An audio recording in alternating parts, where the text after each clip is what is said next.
freedom are you guys given to ad-lib on the show? Well, it depends on what...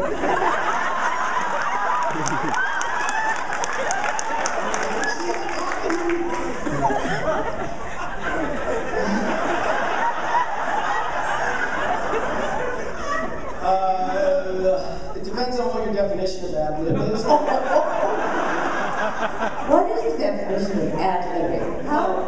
No, I mean, basically, I would never add lines as we were shooting without asking Jack Kenny first, because he is the ultimate, grand poobah there. But I'll say, Jack, is it okay if I do this in the next take? And he'll say, no, because that's not funny. And I'll say, do this. And I'll do that, and it'll be really funny. So he makes me look insanely competent. But just out of respect for my fellow actors, I would never just arbitrarily start doing like this. Am I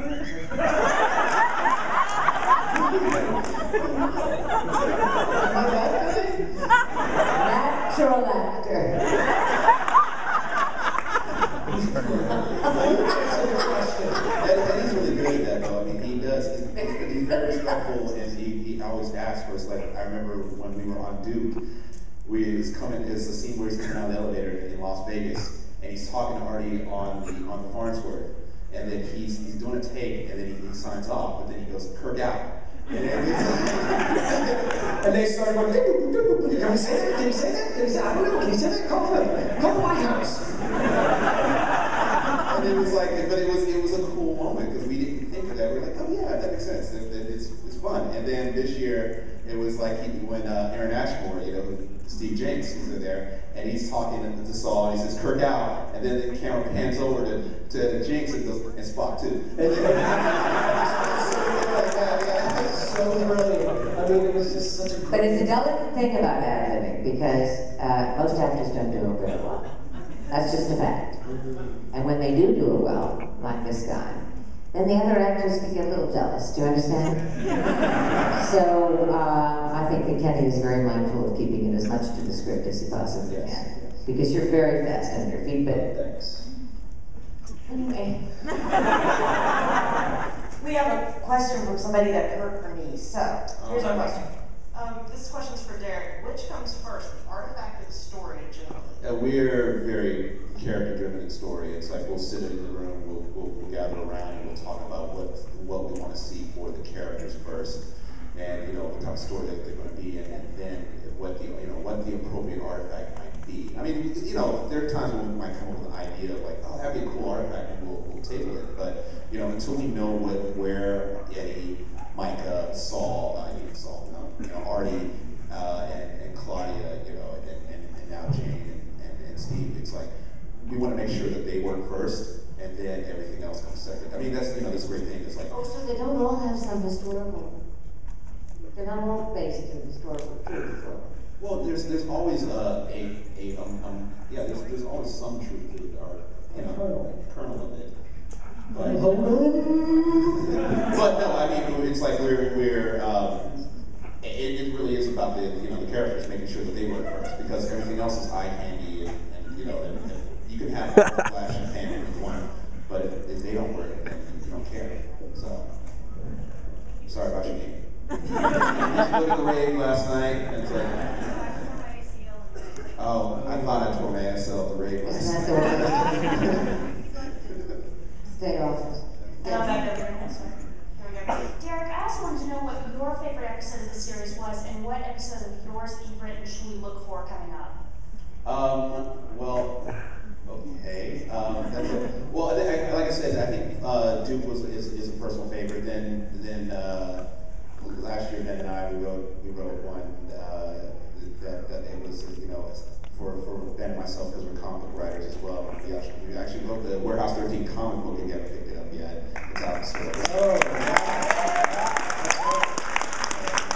Is that out now? That is out. Where can they find it? At the local comic stores, or check the vendor over at the Marriott. Is that where the vendors are? Yeah. They're dealing with the world's largest action hero chin. I'm surprised they're like, so, Micah, what have you been doing? Welcome to the Tonight Show. That's like a whole attempt at. This is what it's like to act.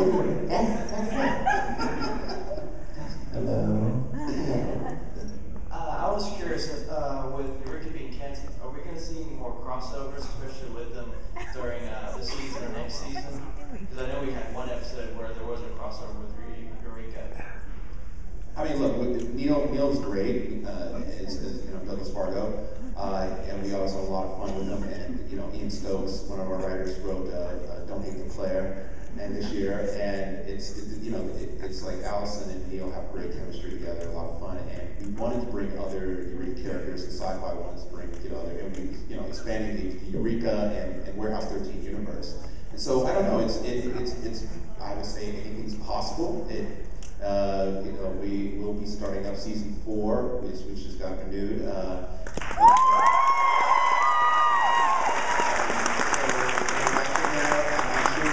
Those type of conversations will come up, and just stay tuned. That's what I would say.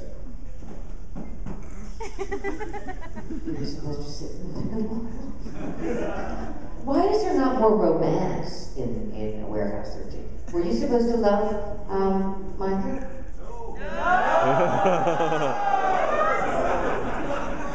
What are you doing? Why are you calling me? I'm not to take a picture.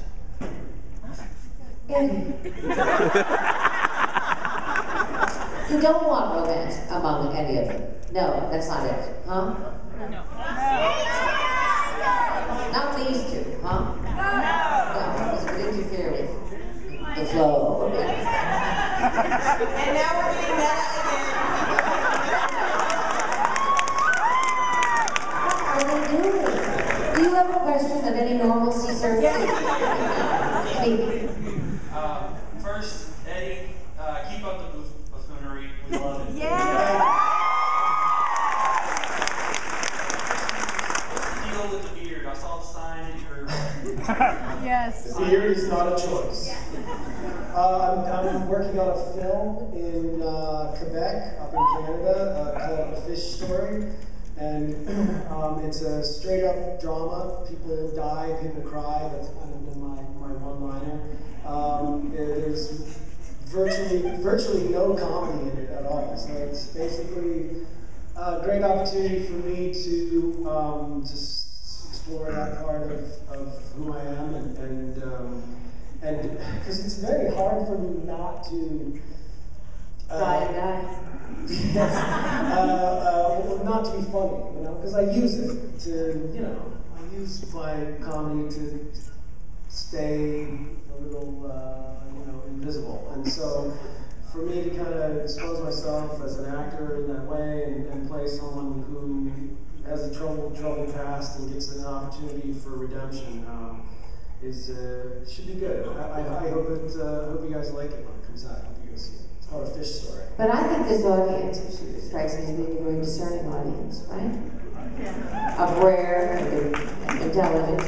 You all know that a very funny guy, like Pete, is just a sliver away from a vulnerability, which is very, very, very compelling, very attractive, right? That's the whole deal.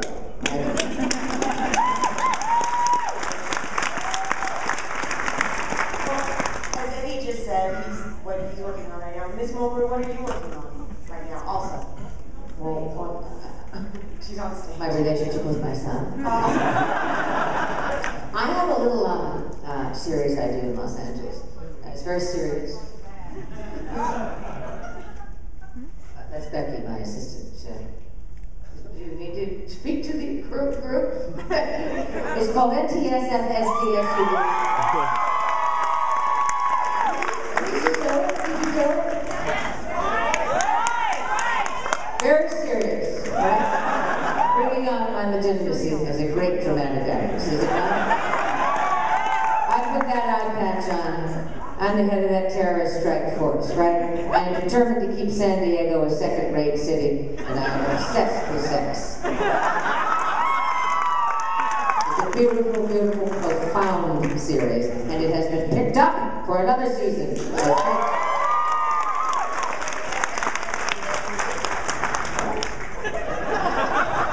Longest acronym in the National Terrorist Strike Force, San Diego, sports utility vehicle. Do you love it? Is Paul here? Oh, he's my husband. We've been married and divorced twice. We have 2 children, Jericho and Cherokee. They've never spoken, but they came out as karate champions. You must tune in. I will. It's very enlightening. Not only did they watch it once, they yelled for me to play it again, and we did. Is there a screen for you on anything else as well? Well, Ben and I, we were pretty busy this year with Warehouse 13. We did a web series, working out and helped to develop the web series. That's still, I think, still playing on the Sci-Fi website. That had it's like a motion where Pete and Artie and Claudia did something to a 1940s comic book. And then we're still working on the comic book. We'll finish up the 5th issue. And then we start back to work on the show. So it's pretty much all Warehouse 13. But, it has a show. Well, guys, I would like us to give them a big thank you for being